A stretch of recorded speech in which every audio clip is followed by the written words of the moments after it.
Welcome everyone to Comics from the Multiverse, episode 403. Just one away from page not found. Look forward to that next week.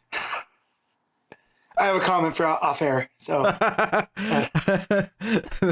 next week there'll be no episode. It'll just the show will start. It'll say episode 404 and then just bleep for the rest of it. Yes, I'm Peter. Joining me as always is Matt. Hey, what's cracking? Yeah. I don't know why, but there was like an urge there that I resisted to, instead of introing the show, just start by singing the chorus to All Star for no reason. You okay? You hit your head? Like, no, I'm good. Make sure you're not having concussion symptoms. It popped into my head just in that few seconds before I said welcome, and I was like, oh, I kind of want to just shake things up. I'll just start with a song. But I would have been even more confused than I am now, so yeah. But yes. Welcome everyone. It's a DC Comics podcast. We get together, we talk about DC books we read this week. Coming up on today's show, we've got Action Comics 1064, Batman and Robin issue 8, Green Lantern issue 10, Outsiders issue 6, The Batman First Night issue 2. And I've got a Patreon book to look at, which is Batman and the Outsiders issue 13. I swear I'm not intentionally putting Batman and the Outsiders alongside the same week as just Outsiders, but it's fallen in that week, I think, the last couple, for whatever reason. But hey, we're here, we're going to talk about comics. We're not going to burn photos of Tom Taylor and send it to him on Twitter, which is something that apparently people were doing to him today. So, why? People are weird. Yeah, you could not like something and be normal about it. Like, there's a lot of stuff that we don't like that we just don't talk about. Like, I sent a crate full of Zack Snyder's photos covered in dog shit to his house, but I mean, that was the one time that I gave in to temptation.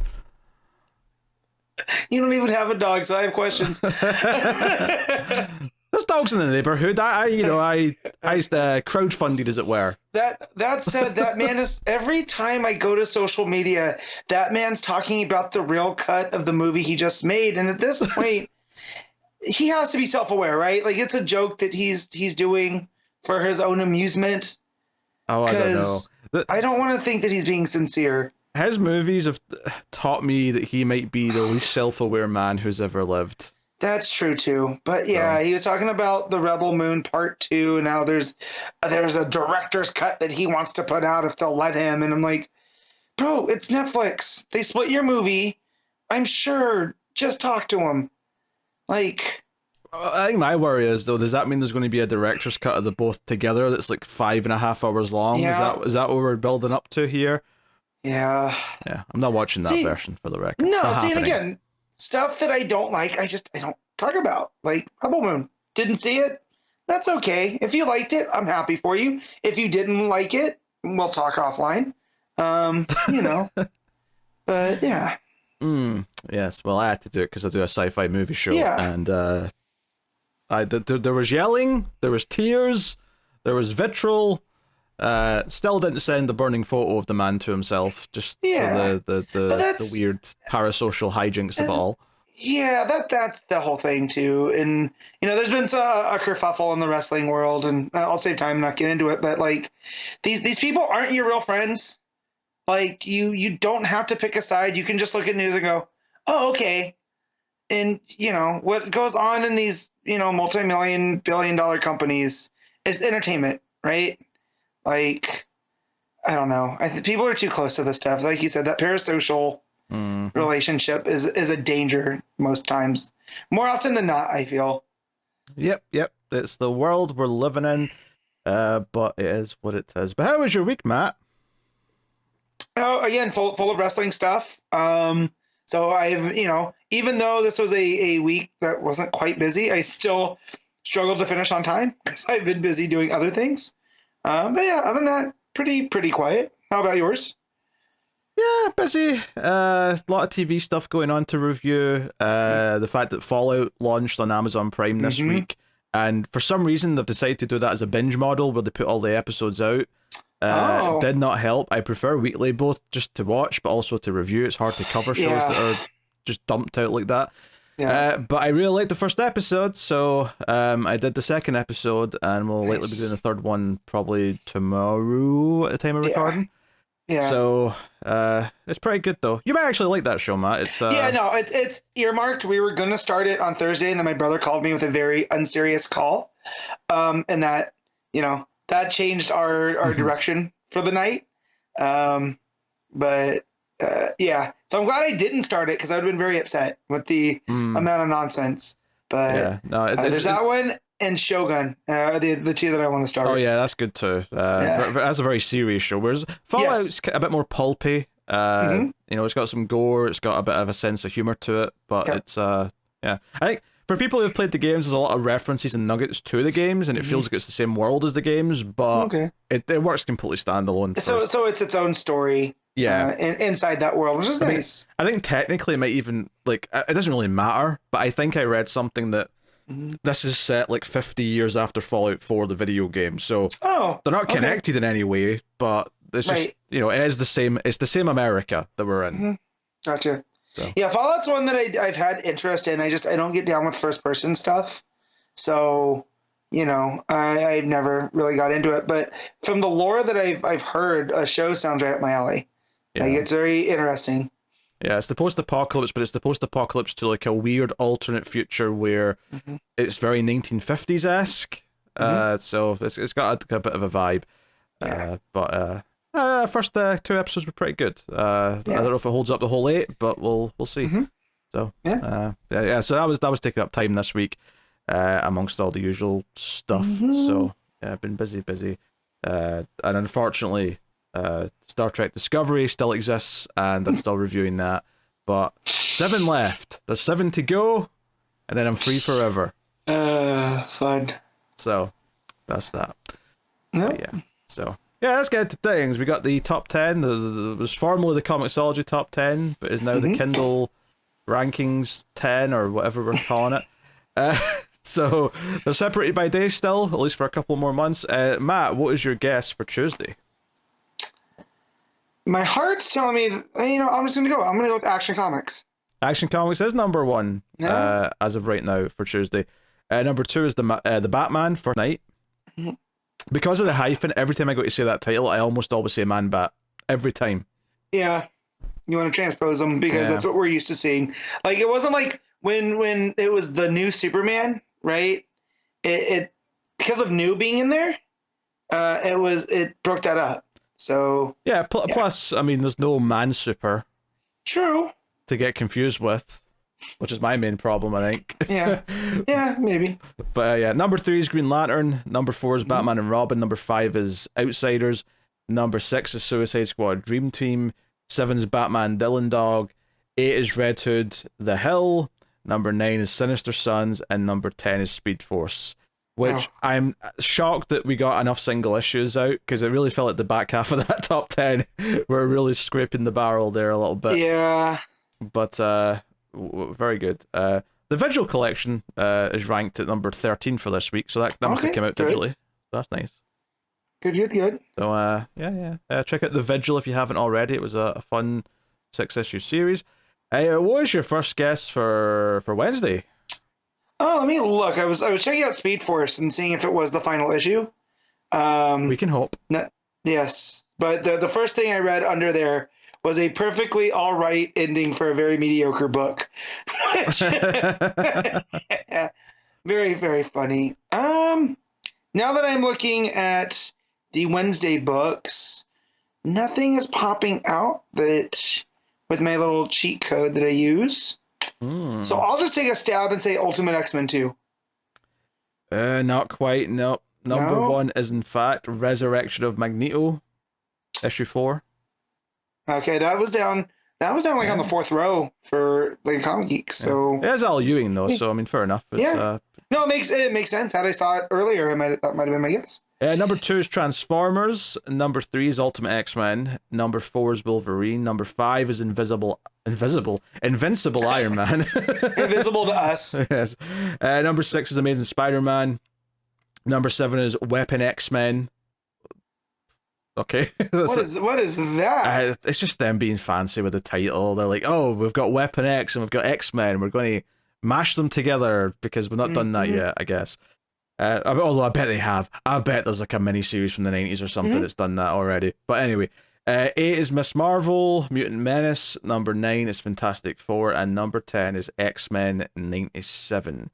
So that is the top 10. So pretty much all Marvel, barring that Transformers book at number 2. But cool. And they confirmed. Speaking of, they confirmed this week. Paramount was announcing a bunch of stuff because there was a Comic-Con of some kind, unlike Thursday, and they announced. One, they confirmed that Transformers 1, the animated movie they're doing, is out this year. But they also confirmed that the Transformers G.I. Joe crossover movie is happening, which was teased at the end of the last Transformers movie. Rise of the Beasts. Which, that was one of those things where it fell flat for me, and I think anyone who was in the audience with me, because people don't know G.I. Joe in the UK. So they do this little tease at the end, and it's like, what was that? That's funny. Are they part of like that organization that was in the Michael Bay movies? What's happening? So yeah, that's mildly amusing. That's very funny. That was the one thing that got me to watch Rise of the Beast. Well, hit streaming. But I had heard about that part of the ending. I was like, I'm curious to see how they do this. And it's literally... It's a nothing.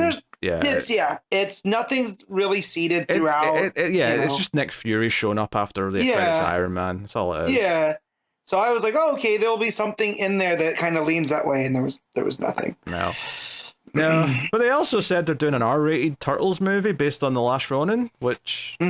Okay, interesting. We'll see Which I am very proud of the internet that I've made it this far, and I don't know which turtle is the last Ronin. So I actually just found out recently. I didn't know for a long time, and I've not read it yet, but I did find out recently who the last Ronin is.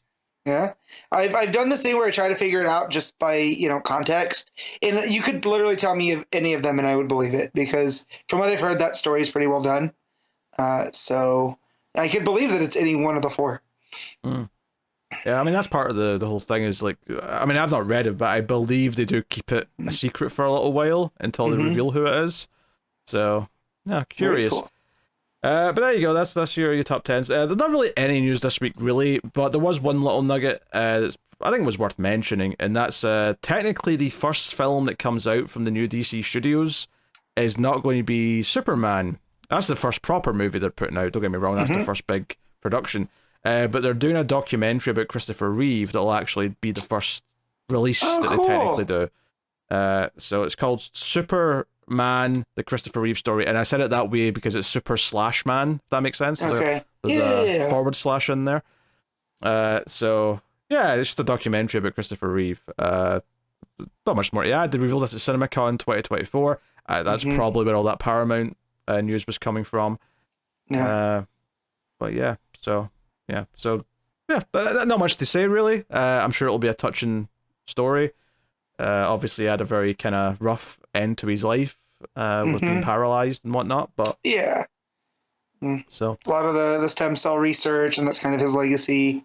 Is that in Superman? So that'll be good. I'll have a box of tissues ready for the inevitable crying fit that I have. Yeah. So cool.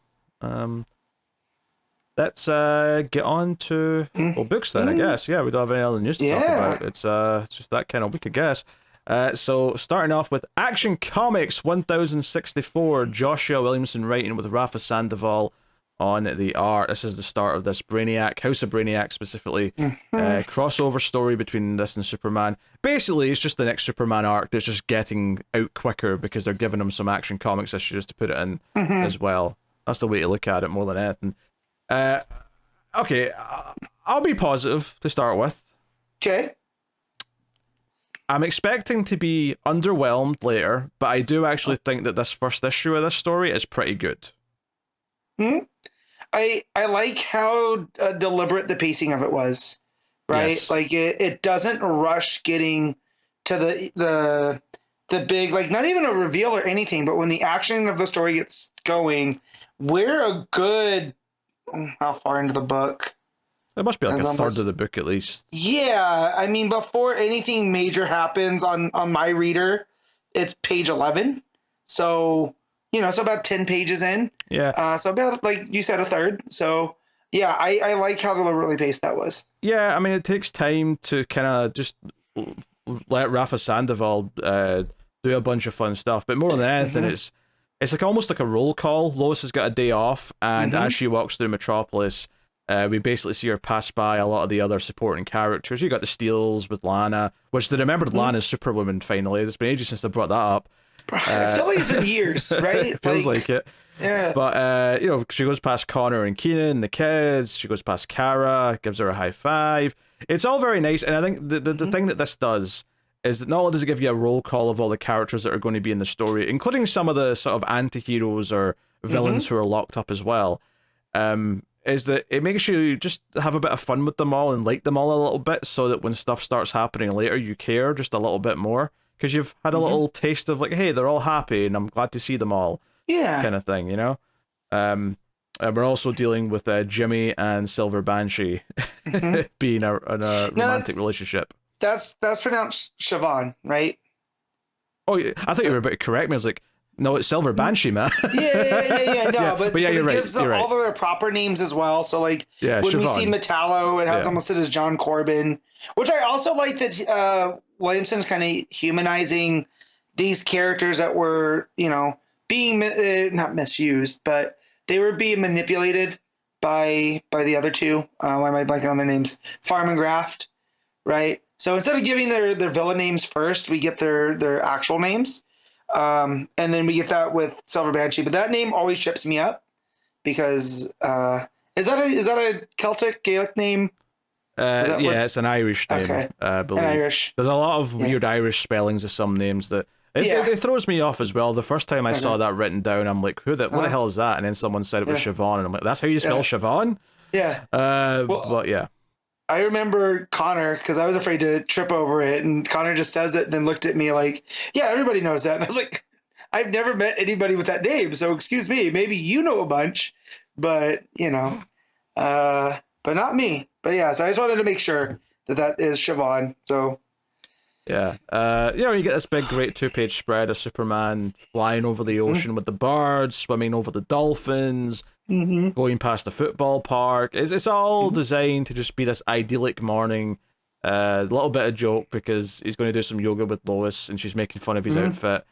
And then immediately it turns sour because this army of both Brainiac bots and Zarnians come raining down from the sky and the action really kicks off. So yeah, I agree. I appreciated the pacing of actually letting us sink in with all the characters, and part of that is probably because Action Comics is, it's 10 extra pages. It's, it did have a backup before. Now it's just a 30-page book, which I think by design is to make sure that if you're only doing 3-issue arcs, they've got a bit more page count to play with. Yeah. Here it lets this be a bigger sort of part one to the story. So. Yeah, and I appreciate them not just doing like an alpha like they've done in the past, right? This wasn't House of Brainiac Alpha, those have bigger page counts as well. So, it does feel like a Superman crossover versus just like another event. I don't know if I agree. It feels like a crossover. It just feels like a Superman story. Well, no, that's what I mean. But it's the part 2 is gonna be in Superman, right? Yeah. Yeah, so that's what I'm saying. Like it feels like a crossover in that way versus having like a big event type thing like an alpha would necessitate. So it just makes it feel more contained, and I appreciate that. Yeah, I will say there's just an amusing bit in the coloring here in one of the pages that did make it look a bit weird to me. So everything's going down. There's some fighting. We see a page of Brainiac talking about grabbing the various super characters and whatnot. He's like, get phase 2 on the go. And we go to Supercorp and we see them sort of getting people out and evacuating and all that.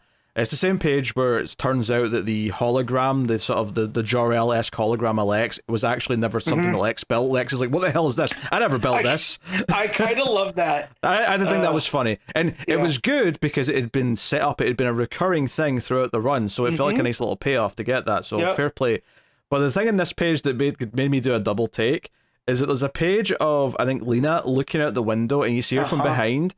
And because the coloring on her like trousers is the same as her hands, it legitimately looked like she was wearing like no bottoms. It looks like she's got like Like she's got this fancy jacket with like one tail going down one side, and I thought that was an ass cheek that I was looking at for a second. It looked like the slip on her dress was very extreme. Yeah, that's what it looks like. It looks like one of those fancy dresses where one leg's sticking out, but it's like really over.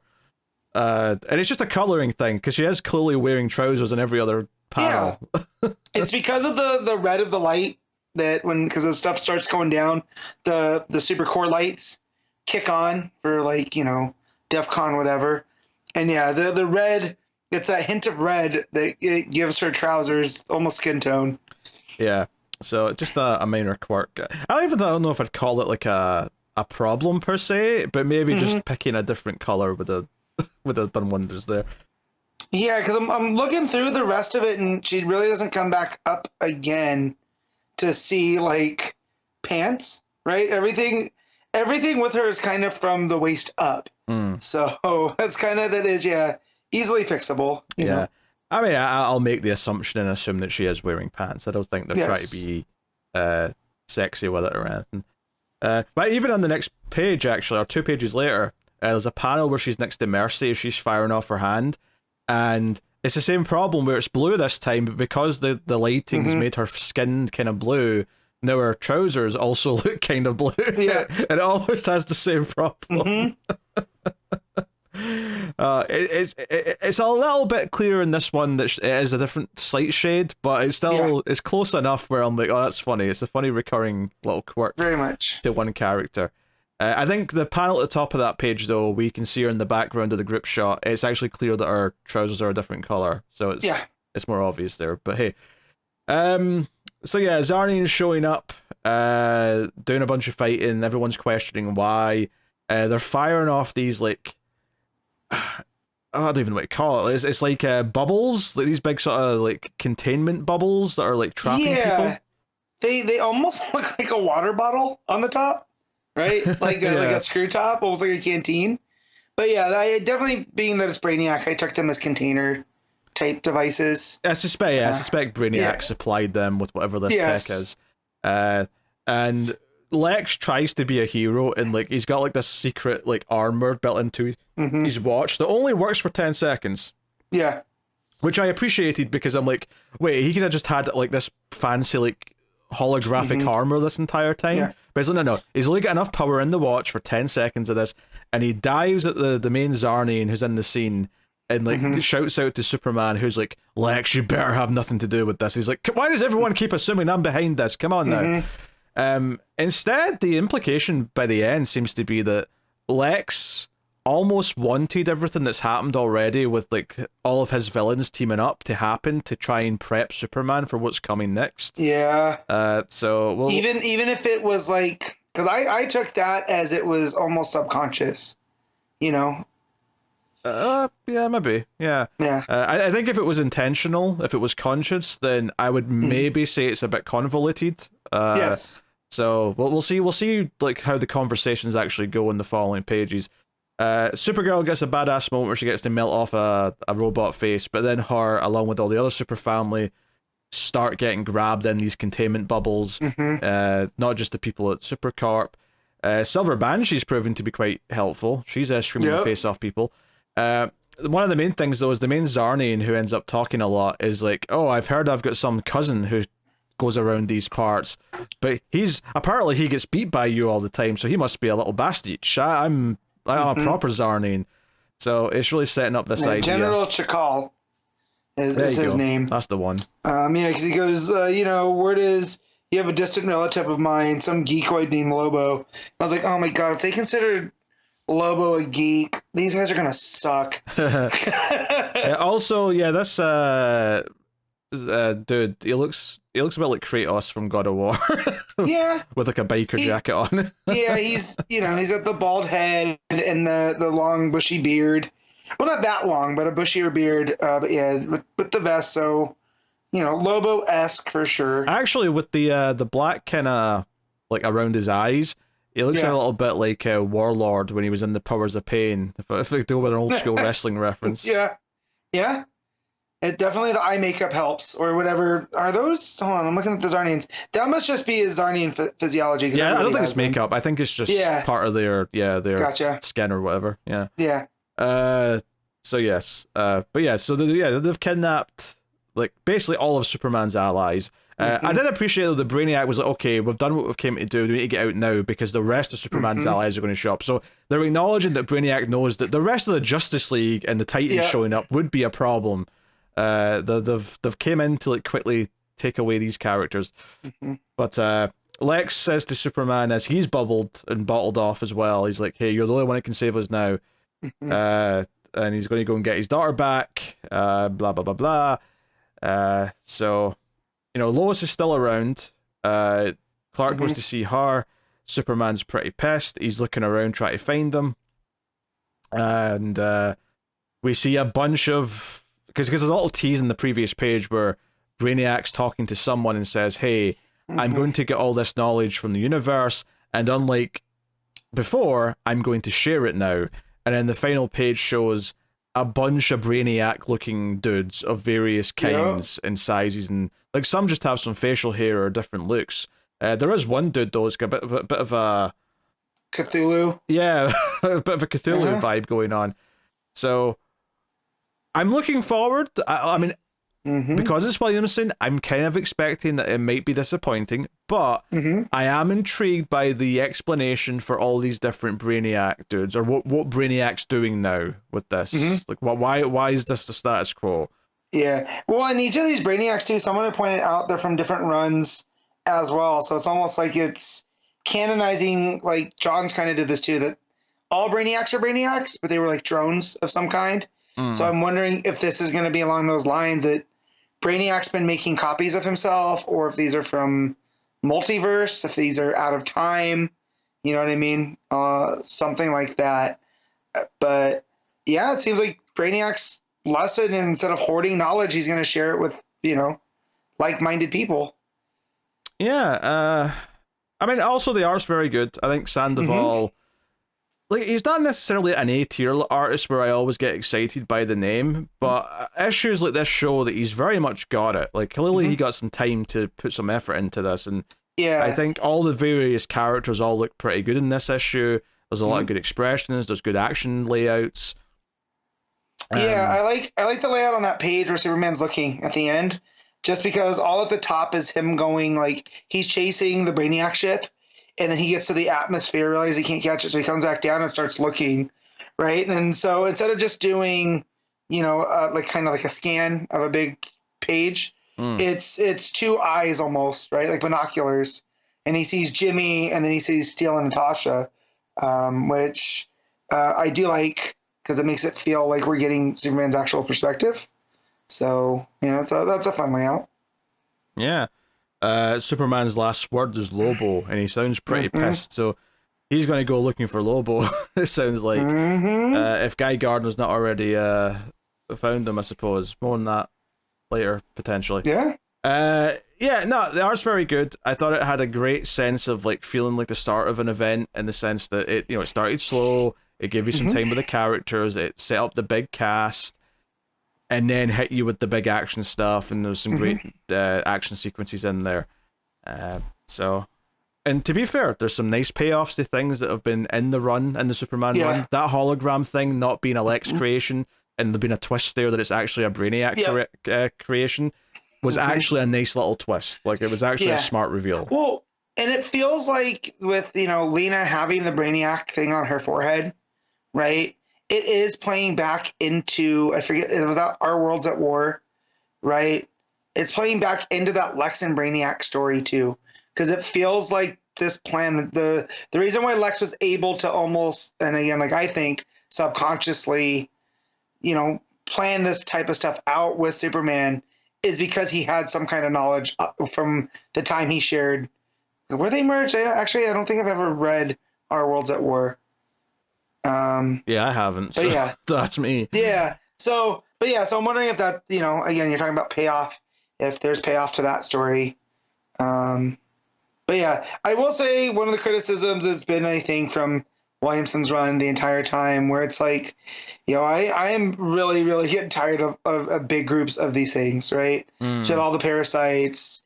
We've had, you know, this wasn't Williamson, this was Aaron, but all the Lobos. Now we have all these Arnians. and stuff. I'm just like, all right, guys, we get it. You know, Superman. You mean all gets the Bizarros there, overwhelmed. right? Because you said all the Lobos. Oh, I'm sorry, other Bizarros. Yes. This is all the and then Lobos, technically. Yes. Yeah, no. And yeah, I meant to say Bizarros for sure. Yeah. But yeah, but again, that's, you know, small. That's nitpicking if I have to, because they're not. It's not a detriment here, because it is to show that the super family gets completely overwhelmed, and that's how they take them. But they're only taking it. To me, that's not why it's okay here. Like I would get the complaint that we're seeing a bunch of the same type of thing again. But at least here, it's an actual army that someone's came in with, as opposed to everyone in Metropolis is turned into a thing again. Yeah. So that element's not there. Yeah, and well, I like it too, because it seems like there was a mission statement. It wasn't that they just came to wreck stuff. They came in, took the super powered ones, right, and then left. Well, they took Lena and Lex as well. But you know, there's a reason that they left. You know, Steel and Natasha, right? They took some of the villains though too. They took Parasite. They took Metallo. Right? Yeah. So, yeah. But yeah, no, it's really, really solid. I was shocked how solid it started. You know, because I wasn't not looking forward to it, but it wasn't, you know, usually I'll save Superman stuff for last, but I read this first this week. So yeah, I was pleasantly surprised, but I can't wait to see how Joshua Williamson ruins it. Because at this point, he's earned that reputation for me, where I suspect that I will not like this as much by the time we get to the end of this story. Let's see how he sticks to Lanny if he can.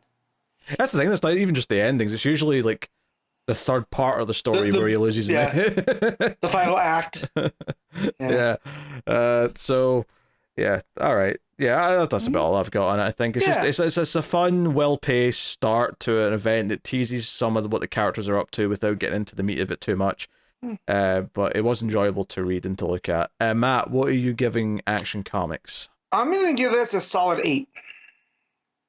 Yeah, I'm tempted to agree with that. I thought this was a solid first issue of an arc. And, you know, while I am trepidatious about where it's going because of Williamson, I can't deny that there's anything, you know, there's nothing wrong with this issue. Yeah. So, fair enough. There you go. All right. Batman and Robin, issue 8, legacy number 74, Joshua Williamson and Nikola Čižmešija. Close enough. Because every time I think that I get the name, I overthink it and I just butcher it. So I'm gonna say that's good. You know what? I give it my best go. That's all there is to it. Yeah. So last issue, Flatline showed up and Robin was helping her look for her sister, and they found her kind of in the cliffhanger. Started this issue.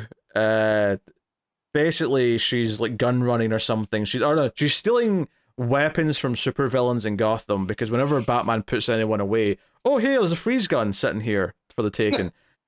So she wants to sell these things off. So she actually has a Mr. Freeze gun kind of like on her at the moment. And Damien says they're going to take her around, and then Flatline betrays him and kicks him in the back and says, sorry Damien, but I can't let you arrest my sister, sorry. They leave him frozen up to the neck, and she's like, sorry, we'll talk later. So she's really apologetic about it, but they're leaving him behind. Meanwhile, Shush is trying to get Batman to work with her, which was also something that was set up last time, and he reluctantly agrees and follows her somewhere. That's basically that side of things for now. But the Robin and Flatline stuff plays out in a big car chase where they've got this truck with all their stolen stuff in it. Flatline's on a bike, as is her sister. They're talking to each other. And Damien comes up behind in the Robin mobile, because of course his suit had some anti-freeze tech in it, because, I mean, they fight Mr. Freeze on a regular basis. I'll believe that at this point.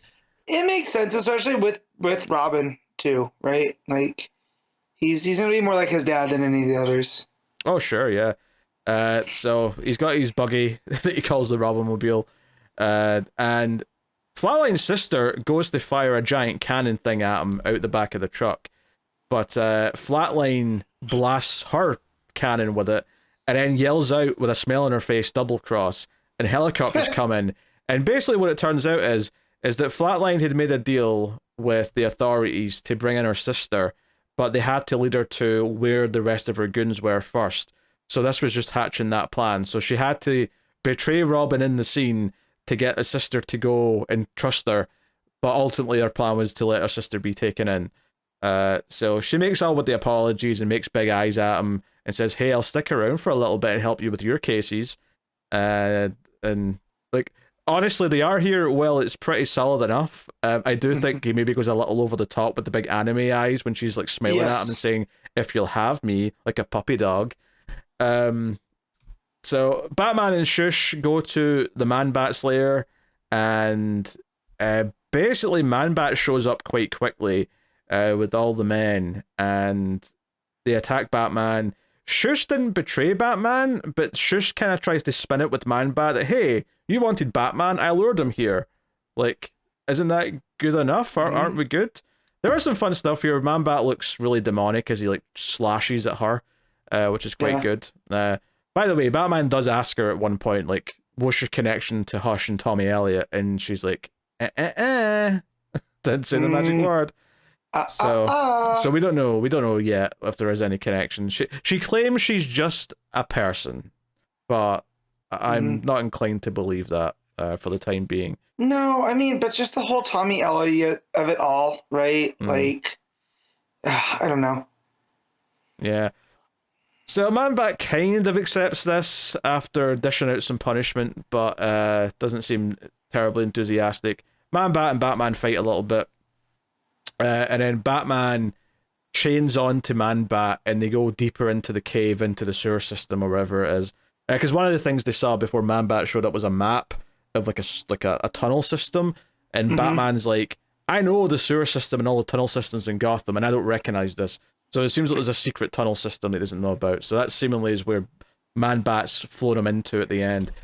But it seems like they're going to be staying separate for a little bit, and Batman will be doing this stuff because... And I'm excited about this next part. The final few pages is that Flatline's going to school with Damien to help him investigate the teacher that he thinks is Shush.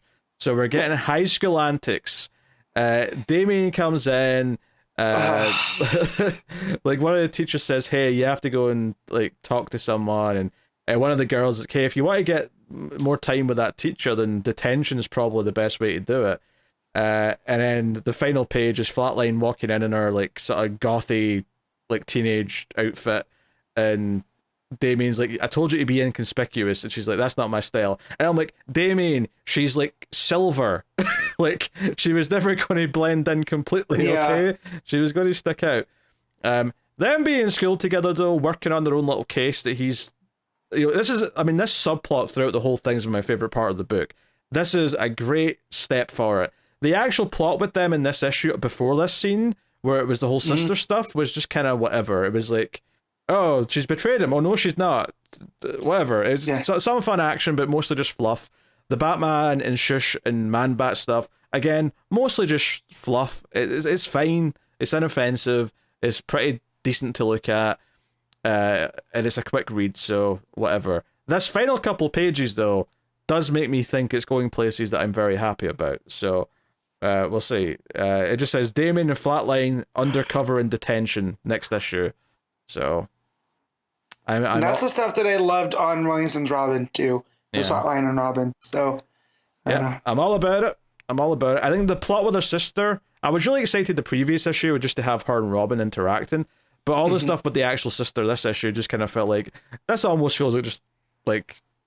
It's just something for them to do before we get to the main meat of why she's here, which is helping Damien with this plot that's been going the whole time. So, I mean, other than my minor critique of that one face, and there's the odd moment like that, I do think the art, for the most part, is pretty solid. It's very heavy on the inks. It's very flat in a lot of places, but it works for its style. Man-Bat especially looks quite monstrous and bulky, which is very, very, very different to, recent years Man-Bat when he was on Justice League Dark and stuff like that, where he had more of a... He was more like a skinny version of Beast from X-Men with the glasses on doing research and stuff. This is very much a different take on Man-Bat. Like a proper werewolf, right? Like big and bulky. Yeah, he's big and bulky. Yeah. So, yeah. I give it like a 6.5. It's not like it's definitely probably a bit weaker than some of the issues, but what it's setting up is pretty enticing. So, Can't be too harsh on it either. So Yeah, the stuff with the shush is, I feel like if it's the teacher, it might be a letdown because the whole idea of hush was, it was somebody that Bruce Wayne knew. So I suspect the teacher will turn out to be someone, so there's a payoff to it, but it won't be as simple as just exactly who Robin thinks it is. That'll be my guess. But yeah, I'm just trying to figure out why shush, why hush, Or it's the other teacher who's nice to him, because that's the obvious way to go as well. Yeah. But regardless, that's Batman and Robin. Green Lantern issue 10, legacy number 546, Jeremy Adams writing with Xermanico on the art. This was great. I am enjoying the overall direction and plot of Green Lantern right now. Hal Jordan obviously was found by Joe after he left the planet last issue, and now they've went to Oa, but they're sneaking around because the United Planets are in control, and we've got these United Planet lanterns who can switch the colors. They can switch spectrums at any time, and it sets up this idea that whilst they're on Oa, there's detectors for any use of lantern energy. So if they use their rings at any point, they'll be like, it's like setting off an alarm. They'll know exactly where they are. So they have to sneak around without using their powers. And they get to like a resistance base, and Salik's there. I was like, so happy to see my squid face guy. Yeah, I was really digging this, and obviously Kyle's there as well, which is super exciting. And he's kind of out of it. He's kind of freaking out a little bit. So just real quick, I know you're going through the plot of it, but him not being able to handle all the emotions for the payoff that we get, why? I really like that because Kyle, the whole arty side, like, I give you a ration a lot about Kyle and his stupid crab mask, but I always love that Kyle being the artist and being in touch with his emotions, it made him prime to be, one of the people that can wield almost any of the lanterns. So seeing him here, like in a corner in a huddle, not being able to handle what's going on, right? It proved a big mystery for something that's revealed later, and that's some really good Lantern, mythos type stuff that he's playing with. I think what you're getting at here is that the power battery, if we're going to call it that is actually feeding all these lanterns their power right now, is this big orb that's like the source energy, which is all the colors. He sees this big ball that has all the different colors in it. But notably, Hal's power is not coming from that, which is important because it seems like at any point they can turn off all of the other lanterns' powers because they don't want them to use them. But Hal's doesn't turn off because his power's coming from somewhere else. It's coming from the power battery the on one Earth. in Earth. Yeah. Yep. So I thought all that stuff was fun. I think this idea of them being a resistance and there's corrupt Green Lanterns working for this new regime that's in charge. I thought this is a really fun setup. I was liking discovering this. Joe feeling quite prominent, like telling Hal all this stuff. And I also really enjoyed the fact that Hal is a dick in this issue and doesn't listen to them. Because another thing I loved is they go snooping through the cells, right? They go snooping through where all the Green Lanterns that are seen as traitors by this regime are being imprisoned, and they see like down at the bottom being experimented on is Kelly, which for as much as we didn't love that Green Lantern one where she was in the sort of the backup story of, I really like Kelly as a character, and I'm glad she's not been forgotten about, especially since here it's like, oh shit, she's like 10 years old and they are experimenting on her. Like, you get why Hal immediately wants to fly off the handle and go and try and save her. And the others are like, no, Hal, we can't. They'll know we're here. We will not win. This is not going to work. And sure enough, Hal, the idiot, jumps down anyway, and of course accomplishes nothing as a result. Leroy Jenkins. Like... Pretty much. I mean, that's I mean, before we get to that, they do the whole thing with they're experimenting with this the source energy, where they basically get a volunteer to try and run into it to see if they can actually go inside it, and seemingly this volunteer just disintegrates as soon as he hits it, which did make me laugh. I'm not going to lie. I got a good comical chuckle out of that. Yeah, no, it feels like evil corporation type stuff. Yeah. Right? Like, almost like, what's the company in RoboCop? Oh, OCP. Yeah, this is very much like OCP testing out things and making somebody. But I also like the guy that they bring, right? He's supposed to be a volunteer. He looks very unsure, but Theros tells him, like, you're greedy for the cause, and it kicks on the orange energy, right? And he starts going, oh, it'll be mine. And that's how he manipulates him to go do it. So it's even more like not just a volunteer, but a manipulated volunteer. Oh, sure, yeah. I mean, when I said volunteer, I wasn't. I didn't mean to imply that he was like you're like devout for the cause. Yeah. Like he clearly, the art's really good here at showing that he does not look happy about this. He's very nervous and doesn't want to. Yeah. Yeah, they call it the Source Lantern is the energy, and this is also where they established that Jessica, and we knew this from the backup, and this is one of the things that's made this run so fun, is those backups have been very essential in fleshing out some of this stuff. So if you hadn't read that backup, you'd probably be fine here because they explain it to you anyway. But it was really nice knowing from an audience perspective that we already know Jessica's a double agent working for the good guys, but she has gained the trust of Tharos, and she's like going up and like doing his bidding, and you know, Simon's up here, you know, and it's the fact that Simon's saying I found her, referring to Kelly, which is what leads them all to go looking in the cells. Were you expecting Teen Lantern at all? Because when they said they found her, I was expecting it was going to be one of the other female lanterns that we know, like Aricia or what's her name, Sinestro's daughter. Yeah, I could have seen it being another lantern. I could have also seen it being not a lantern at all. I could have seen it being, you know, like just like another alien character or something. Someone you wouldn't be surprised to see in space. Or someone from one of the other Corps, right? Like maybe one of the Indigos or something. But was not expecting Teen Lantern, so that was a nice surprise. It was a genuine surprise when it showed you that full page spread and the narration box just says Kelly, because suddenly this is someone who's very like vulnerable, and you understand why Hal is so ready to try and save her, and it really sets up the stakes that okay, these people are evil. They're they're doing this to a child, and they're using the child for their own gains. It just makes it this extra nefarious, so that you really buy this whole resistance idea, and that the powers in charge are corrupt, they're evil, and we want to root for the resistance, right? I mean, fundamentally, you like Star Wars. What's the whole thing about that? Yeah. It's about the resistance taking on the Empire.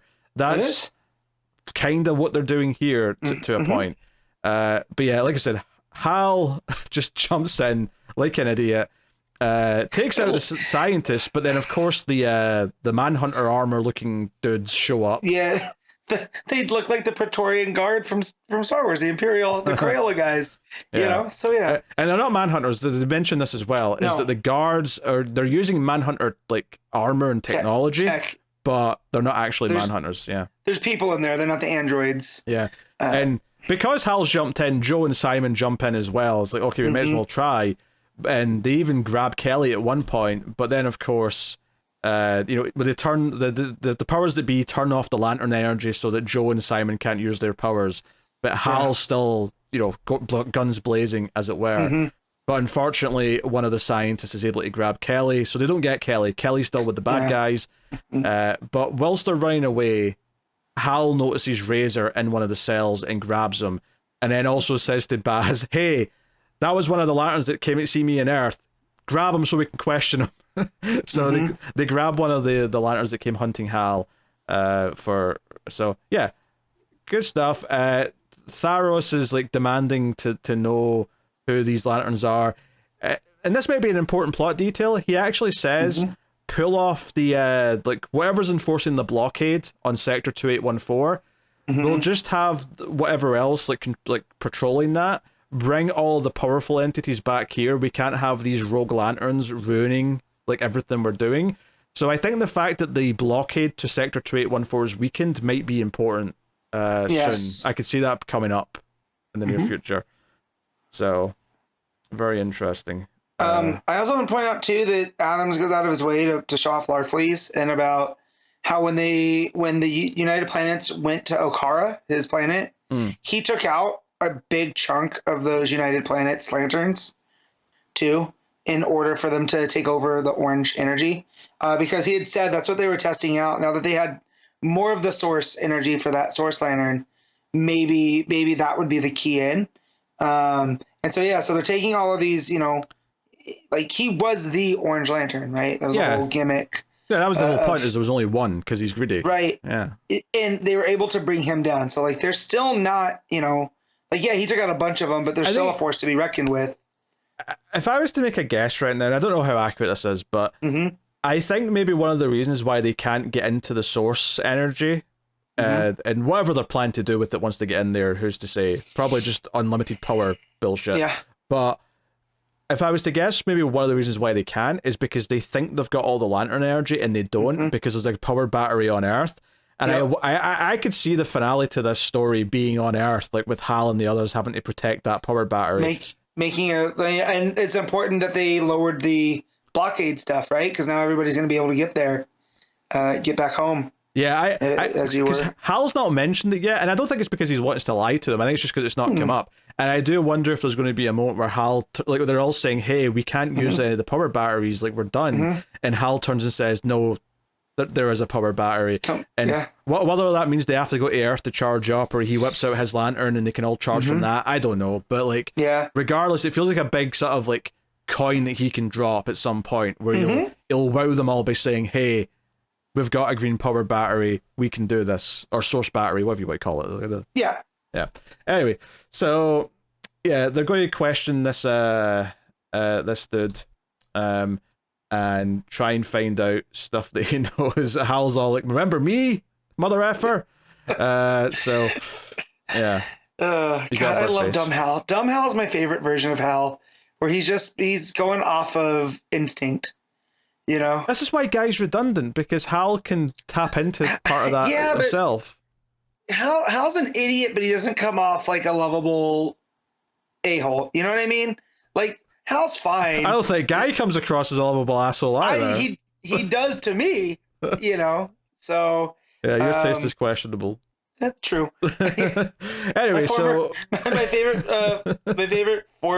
former favorite wrestlers causing a lot of problems. So yes, it's definitely a me problem. Anyway, yes. So the final page is Jessica Cruz goes in to see someone at the end, right? And it's presumably the people in charge right now with the lanterns. So yeah, basically these three floating lantern individuals say they've found the resistance, and that's kind of the cliffhanger we leave off on. So we'll see how that goes. It does say next time wedding bells, and I don't know what that's about. Who's getting married? I don't know. But yeah, so these three, Thero sends Jess to the Chamber of the Unseen, and so when you see them, this is not Green Lantern stuff I'm used to. This is very mystical. Yeah, they're all they're all weird stuff. Yeah, they're floating around like wizards, but they've all got blindfolds on, hence the unseeing. I mean, I mean, they may actually just be blind as well, and they're covering their eyes. But well, it feels like precogs, right? Like in Minority Report. Oh yeah, I can see that comparison. Right. Yeah. So and there's three of them, and like the chamber that they're in is very. Again, it's all mosaics and almost like a temple. It looks religious, because there's a big Green Lantern symbol on the floor and there's candles around the whole circle. It looks very spiritual. Yes, so that's another thing I was not expecting. So there's this... The question is like, does this mean Jessica has to try and warn the Resistance that they're coming for them? Or does Jessica have to silence these three herself? Like, what's the course of action here? Maintain her cover best she can, right? Like, that said, her power also, like, I know she's running off of a ring, right? But her power, when she was Power Ring, came from a mystical type element as well. So maybe that's why it's almost as if, the universe has picked her to be the, to be in the place that she's at. So, but yeah, definitely when we got to this, what was it called? The Chamber of the Unseen. I was like, what? Now, what's this now? This is a new element to Green Lantern I wasn't expecting. Yeah. So, yeah, I kind of love this issue. I feel like this run, it focused on Hal for a bit, let us catch up with him, and now that it's getting back into tying back into the Green Lantern Corps, and we're getting all these other Lanterns back, which is great. It's great to see Jess and Kyle and Baz and Joe and Kelly even. And that's just the human ones, right? Yeah, we just have a bunch of the aliens ones that we don't know what's going on. So yeah, but Salak. Yeah, I think just this plot, like immediately it was just, it was like as soon as Joe was like, hey, we can't use our rings because they'll know where we are. I'm like, okay, this is great. You're putting restrictions on them. They have to use their heads. They have to, like, it's as simple as this might sound. Sometimes just restraining what the characters are able to do and then have to have them figure a way out of it and solve the problems in different ways is one of the most satisfying things you can do with a concept, because immediately you've got these characters trying to figure out how they can get around this. It puts them as the underdogs, try to go up against the big, insurmountable force, all that stuff. Yeah, and because it's something as simple as like, oh, Kelly's in trouble and she's like the young innocent one, like you immediately like, oh shit, that's actually really vicious. Like, yeah. We need obviously we're going to root for the main characters anyway, but that earns it a lot more, Yeah, it adds another level to it all, and then just also the idea that Theros doesn't even seem to know what the source stuff's about too, right? Because they're still trying to figure this out. It makes it feel like it is up in the air. So like the Resistance does have a chance. But also no, but yeah, no. Them bringing Adams bringing the characters in, and it's starting to feel like an actual Green Lantern book, not just a Hal Jordan book, is a welcome addition too. Yeah, I really enjoyed the first arc of this run. I think it's even better now that we're in this stuff. I think these last 2 issues have been very, very exciting, and in terms of like just overall ongoing plot, it might be rivaling for my favorite ongoing right now. Maybe I don't know. Like it's up there. I would say. Yeah, in terms of pure plot, like I think I like Birds of Prey character interaction more, but in terms of the plot, this might be the one I'm having the most fun with. And then Nightwing's in this sort of in between right now, where it's it's great, but it's in between like big arcs right now. So I'm sure once that next arc is kicking off, I'll be singing the praises of that, and Detective as well. Obviously. I'm also really high in War Journal. I'm really enjoying the stuff that's going on over there as well. So, and I like that it's not just the Philip Kennedy Johnson book that's driving the United Planets narrative, right? It seems like he's handed off some of that to the Green Lantern book. So it makes it feel like it's this universe crossing story, and that book now can just focus on John and his exploits. So, but yeah, no, this is a lot of fun. Yeah. And there's a backup, which I didn't read, but I'm sure you did. Of course. You did not. You didn't do the tie-in for House of Brainiac, and Adam's bringing back Omega Bandman. The multiverse Hulk Hogan. Look, Matt. Yeah. There's very few combinations of characters that appeal to me less than Guy Gardner and Lobo. Okay. And Booster Gold. I mean, I don't dislike Booster Gold, but I did skim it and I saw Booster on a page and went, okay, Matt's in heaven with this, basically. Yep. So this one picks up with Guy drinking at a bar, and he's like, I can't believe I can't find him. My first job, it was to find Lobo, and he's nowhere to be found. And then he's in this bar, and he hears on the TV that there's this Wrestling Across the Multiverse, where someone named Krieg Mysterio is taking on a new member to the wrestling company known as the Main Man. So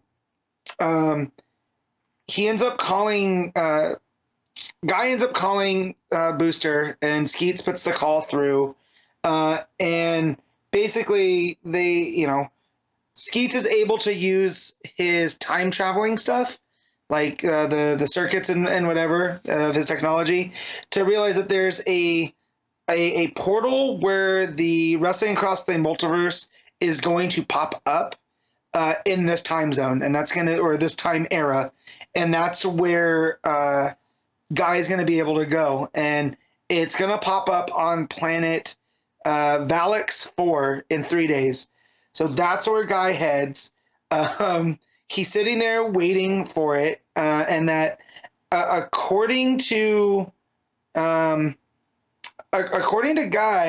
this style of wrestling is totally illegal according to the Guardian laws here on Valix 4. So it makes it like this super underground thing.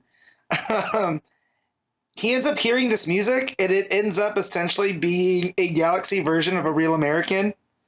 And it says, "I'm a real Galaxian, keeping it tight for every fan." And it's Omega Bam and he's fighting Krieg Mysterio, who almost looks like Savage Dragon, right? So, but he's blue and has one of those fins on his head. And Lobo, who's wearing a luchador mask. So he shows up to basically be the fun police and shut it down. Omega Bam tries to talk him, tries to be like, "No, guy, this is for entertainment purposes. We're not actually doing anything." And Krieg Mysterio ends up knocking Omega Bam down. And then Lobo ends up being, guys got him in like handcuffs, and he pulls the mask off and goes to take him. And as Lobo is arguing with him, he's like, "No, you don't understand. I need to do this." Lobo whistles, and across from the galaxy, the Space Dolphins show up, and that's how it ends. But yeah, so we got a little cameo by Omega Bam and the Wrestling Federation that Jeremy Adams created for Flash, which was real fun. But yeah, so basically Lobo's on the run.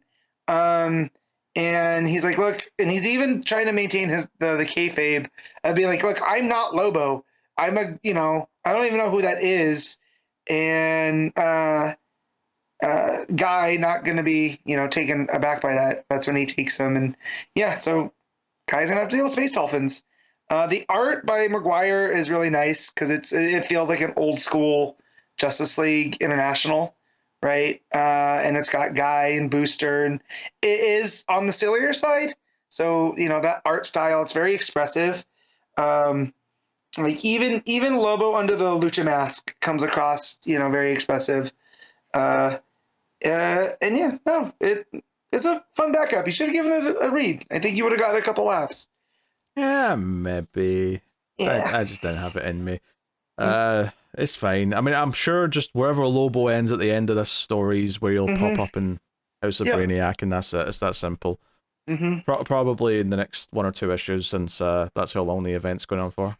So, all right. Well, rate Green Lantern overall then. I'm gonna give this a 9. I too am going to give it a 9. I thought it was excellent. Really excited for more issues of this. So cool. That'll take us on to Outsiders, issue 6, Colin Kelly and Jackson Lanzing writing with Robert Carey on the art. Matt, did you do a double take in this and think it was the final issue for a second when the title screen came up? Yes and no, but I realized that we had gotten solicits. Yes, for more. Yeah. For more. So I didn't worry too much, and I figured it was going to go places. There's just a second where you get to the title page and it says the final issue, and I went, wait a minute. Yep. I get that they're being meta, but is it how meta are we talking here? So this, it deals with the ship, obviously, right? And the AI in the ship. It deals with the fact that Lucius started building this team 14 months ago because he basically got this sense of the century babies and what is the snowflake and looking into it and all that. So they turn on the thing inside the big ship and the planetary ship, and basically they see the snowflake, and the snowflake, it just looks like a snowflake, but what it actually is a map of all existence, and inside it there's infinite multiverses, although as Drummer points out, it's actually 196,833 multiverses, which is a lot of multiverses when you think about how many universes are in each multiverse and how big each universe is. So it's a lot of place. But yeah, and so the snowflake it's not just like a map, it is the shape of reality. And it's a shape of reality because it starts off as one thing and then it branches off, right? And none, no snowflakes ever alike.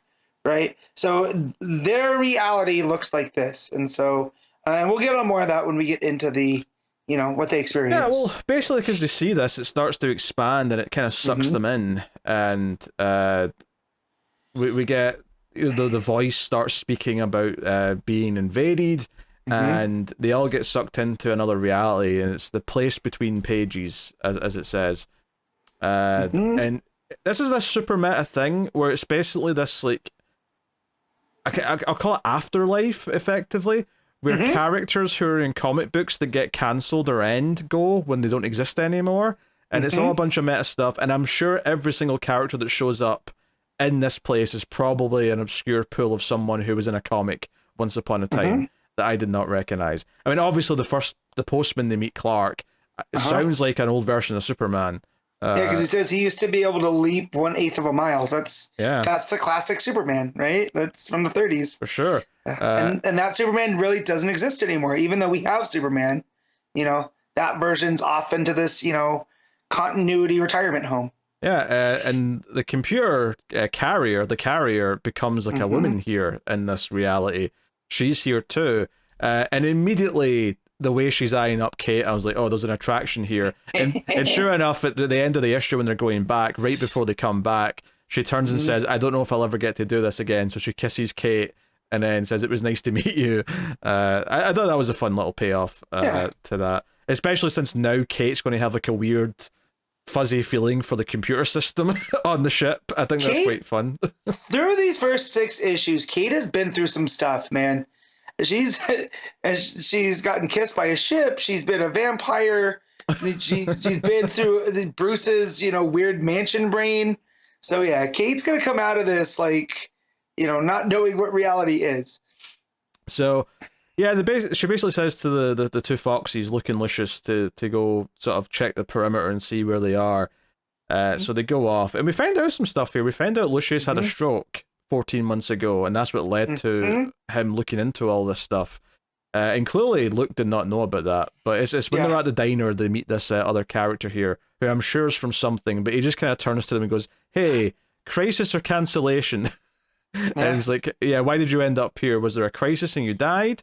And then starts talking about, oh, maybe your book got cancelled because of market forces. You'll probably be here for at least a decade. Maybe the publisher got acquired. I'm like, okay, we're just going super meta with all this shit right now. I do love that because they said, if it's a tear in space or like the Justice League or Darkseid just showed up and it went white, it was a crisis. But if they left you on a cliffhanger or a happy ending, that's a cancellation. And so that's the type of bit of stuff that I do like, where they point out they call this guy Mr. Carson. So I wonder if it's Cave Carson, who's one of those old pulp characters that I remember Young Animal had a Cave Carson book, so him popping up here, is kind of, I don't want to say meta in that context, but it makes sense why he's here explaining things. Yeah. And they talk to some other characters in here as well, who are basically saying this place is a prison, got to get going. And I'll admit, this character does seem familiar, but I can't for the life of me place her. So, she calls it this place is a prison. I can't either. She's got the goggles and stuff on though. Yeah, she's got like overalls on and a yellow belt and like goggles, and I'm like, she looks so familiar. I don't know if it's just because she's similar to someone else or because I actually have seen her before, but there's like a Supergirl sitting at the table as well.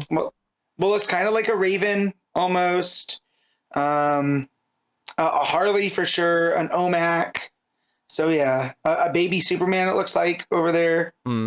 So yeah, it feels like these are all like one-off things that had happened at one point that Kelly and Lanzing are picking up from.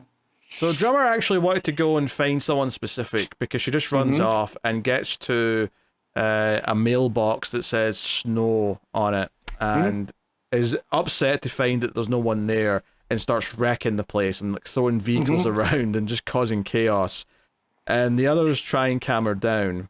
But Carrier's basically like, hey, I think I can get us back. It was time to go. So they all go back through the white and get back to the ship. And they're like, okay, Drummer, start speaking now because you know more about this. You clearly were looking for someone specific. And then she reveals at the end that she's not actually a drummer. She just took that name. Her name is Jaquita Wagner. And I'm sure this is important. This means something to people who know Planetary. Yep. I don't know what that name means at all. But so she says at the top of that page, there were 4 of us: Drums, Ambrose, Snow, and me. So at my point in Planetary, there's only 4 of them. It's Jaquita Wagner, who's kind of the field leader. She goes in and maintains things. There's Elijah Snow, who who's at this point that I'm reading in Planetary is kind of central. He's the one that's experiencing Planetary for the first time. So he's the surrogate character for the audience. Yeah, basically. he's the surrogate character, and he's kind of the Luke and Kate in that book at this point. Okay. And then there was the original drummer, and I like here that Chiquita goes, yeah, that drummer was better. I can't do what he did, right? And so that's why she has the Planetary book, because she is from that, Wildstorm. I don't say she has survived this place beyond, this retirement home or whatever, the merging of things, in order to be there. And that's why she has the book. That's why she has this, she knows what's going on and why she's seemingly been on her own mission. Right. And to me, it looks like she's looking for the other members of the team because of something that has happened. Yeah. Now, granted, I'm only about 8 or 9 issues in to that first run. I think there's 24 issues, I believe. So yeah, I mean, even on its own terms, like I got, she was looking for a character named Snow, Yep. and then at the end she says there was 4 of his, blah blah blah, Yep. and she includes Snow in that. And so at the very least, yeah, that part comes across even if you don't know about any of this history, which Yep. is that she was on a team and she's looking for at least one of those members, and she's obviously very emotionally tied to them because she got very upset when he couldn't, when he wasn't there. So, and if I've been spoiled, and I won't spoil anything here, I think there's a deeper connection to Elijah and Chiquita, so that might be a reason why as well. But yeah, so the whole idea of this, the place beyond, the final issue, them showing back up, the Outsiders, essentially this version of them essentially being a continuation of that as well. Because one of the early issues of the Planetary got into the whole reality as a snowflake, and that's where we get the whole no reality is like the other, right? So it's not even a multiversal type thing. And yeah, there's a lot going on here that ties back to Planetary, which I appreciate them doing, but almost being a secret sequel where they can keep on that tradition that the Planetary book has of using these pop culture themes to address, real world kind of stuff in this meta sense here. And here the whole idea that where do ideas go when we're not using them? Yeah, super meta. I mean, the issues still work quite a bit for me. I wasn't as keen on the last one as much as I had been most of the book. I think this was back to more or less what I was enjoying before. Obviously, there's this greater history that I'm not getting all of, but it's still more or less working for me. I know that the reception to this book has been a lot more mixed amongst people who do know that history. I don't think everyone who likes Planetary likes this, which is interesting. I don't have that baggage, so I'm just kind of taking it at, at face value, effectively. When I saw the snowflake, I was like, okay, I know what they're doing now, and they're using this to almost, I don't want to say backdoor, but they're definitely playing with some Wildstorm themes, because there's characters here that have been addressed, at least when they're talking to the other people in the reality, that seem like Wildstorm characters. And from what we've seen through DC, there are these ones that are peppered through, like Apollo and Midnighter, right? Who did Ram V use? It was the city guy in Swamp Thing, right? So it's almost as if they're out there somewhere and Chiquita's trying to reestablish connection to that universe inside of DC. So, which makes it just another Planetary mission, which I kind of like. Sure. Yeah, intriguing for sure. Looking forward to the next one. So, what are you giving Outsiders? Yeah, I'll give this let's go 7.5. Yeah, that sounds about right. Yeah, I'll agree with that. 7.5. I think that works. All right. So, The Batman, First Night, Issue 2. Dan Jurgens writing with Mike Perkins on the art. So, this leaves off. The cliffhanger last time was Batman being pushed into the electric chair. And he does, like, we get this great reaction. There's almost like it's like a Hitchcock, like, woman screaming and gasping on the front, not the front page, but the first page, sorry, of the book, where she's just looking in horror. Mike Perkins really nailing it again here with this issue.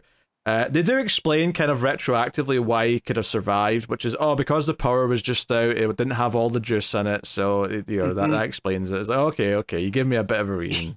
And at first I was like, oh, this whatever.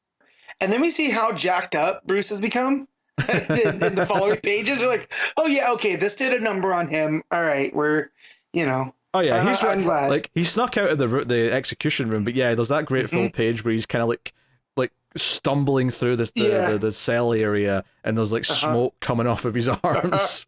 Yeah, it's a great page. Hooey. It's a great page. Yeah, I mean, this issue is really good again, much like the first issue, where it kind of advances all the little things it was doing. Gordon notably is the one who comes in and turns off the electric chair. This idea that he's not working with Batman yet, but he's like, hey, we're not just killing a man. You can't just decide to execute someone who's not been tried. So less of that. Although Bruce does steal his car, so Gordon's car's missing for like half the issue until it just miraculously shows back in front of the police station. And he's like, did anyone see who brought it back here? It's like, nope, no one saw it. Yeah. Was that pesky Batman? I also like that Gordon kind of threatens the warden by going, it's a depression. I'm sure we can find someone to fill your job. So I like that Gordon does have an edge still, and then we find out that through conversation that he was in World War I and survived like one of the biggest, nastiest trench battles. And he's just like, if I can do that, I can do anything. So it really, really gets at the heart of what makes Gordon work. Yeah, it makes sense that in this time period he would have been in World War I for sure. Also, so when you see Bruce back at the manor, the top of that page where you see the manor, I love the coloring on that, where it's just all purples and black. It looks gorgeous. Yeah. But yeah, he tries to go into like a bathtub, and he's trying to like deal with his burns, and he's clearly struggling here. Meanwhile, we see the gangster, the voice, who's the one, because that was our big part of the plot that we've not really mentioned yet, is that the bad guys are reanimating recently executed prisoners as zombie soldiers. That was a big part of the plot of the first issue. And he's upset about the Batman. We have to kill him, and we also have to kill Gordon because he's putting his nose in it where it doesn't belong. So it sets up that a threat's coming for them. So yeah, it's all very, very good. So one of the actors, the woman specifically, comes back to see Bruce. Remember, they came in the first issue and like asked to have their movie funded. Yep. And it's gone well. So she's come in essentially to thank Bruce. Yeah. Through her name's Julie Madison, and so she shows up at the manor and breaks in. Let's just call it as she breaks into the manor. She wanders in through an open door, right? Because she find a key? No, she picks up the newspaper because she notices that the newspaper hasn't been brought in. And right, so the door opens and she starts wondering around, like, what is a man, like a single man, what does he need this, big space for? And then she ends up finding him. She goes snooping through the house. There's like a whole page where she's like commenting on a bunch of different stuff. She's like, oh, look at all this like Art Deco stuff. Look at all these books in the library. Look at this big gun rack that's here. There's a lot of, again, it's just like all of classic swords and guns in a collection kind of thing on the wall. But yeah, and so because she also mentions in the library all the books on like medical stuff, but it hasn't been touched by years. So it's like, what is with this guy? So there's a sense of mystery around Bruce Wayne. Yeah. I mean, we get it, though, because it's obviously his dad's books, right? Because his dad was a doctor. Makes sense. Which is even reiterated, because when she finds him and he's all burned, and he's like, oh, I got shocked by the fuse box. And she's like, on the back? Yeah. You're a millionaire. Why didn't you hire somebody? He's like, because I want to learn, and all these just stupid lies that he's trying to maintain being Batman. But she's not, but that's not even in her mindset. She's just like, what's with this rich dude that's all burned up? Yeah, and like I was saying, though, it reiterates the whole, like, the backstory of his father, because he's got, like, this paste there for the burns, and she's like, what's this? And he's like, oh, my dad was into, like, looking into like new medicine techniques from other parts of the world, and this was something that he like researched or whatever. So it's like, okay, so you're reiterating this stuff, and she makes him some tea, and basically we learn a few things here about her, that her and the other actor are not a couple, but they pretend to be, is a cover for him, presumably because he's gay, and it's Yep. the 1930s, so or 40s, wherever we're at. She's his cover, and on top of it, when they go to places together, it keeps the skeevier parts of the industry. There's like a barrier from other men. She says, I think directors. So he's like, hey, would you like to do something? Well, she's like, I wouldn't want to break the illusion that I've created with my friend, but if you want to do something on the hush, on quiet, we could do something. So sets up a date. There's a great page here where Batman, who's covered in bandages for all the burns, goes to the Batsuit. Really good stuff. And this is where he goes out in the night. He's going through the city. This is where we get the second attempt on the mayor's life happens, because they tried to kill him last issue, and it happens again here with this mobster. Was it Johnny the Whip? Johnny the Whip. That's what it was. They just start opening Tommy guns on the mayor's car on a bridge and a plane. Right? They're bringing a plane across the bridge. Yeah, like an old biplane. Yeah. Shooting at him, and so a really fun action sequence. Yeah. No, again, the art here really makes it. Like the glee in this gangster's face as he's firing a Tommy gun is so well drawn. And then you see Batman in the shadows above him in the same panel. Yeah, the his face, so Johnny the Whip, and then like the zombies, it seemed very Dick Tracy. Like they're very like cartoony, but like on purpose.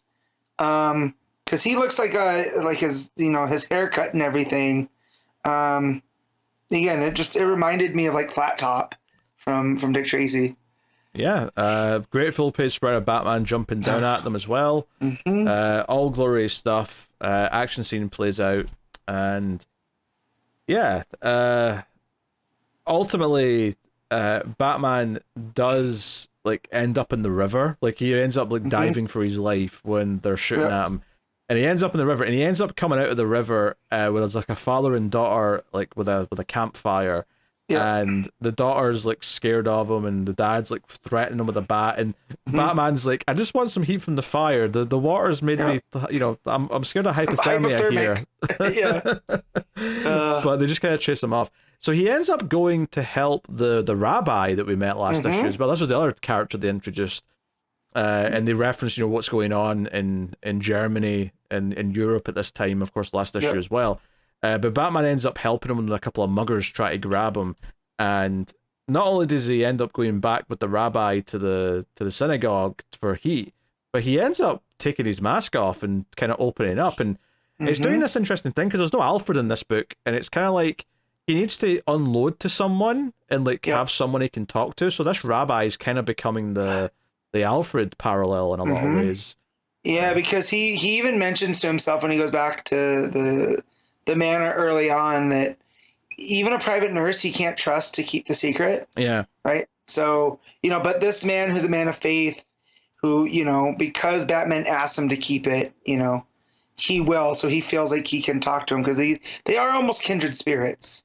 They both want to do good in Gotham in their own way.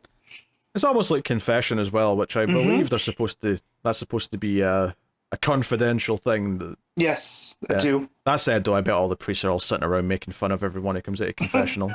The good ones aren't. The good ones, I'm sure, keep it to themselves. Yeah, all 2% of the good ones are.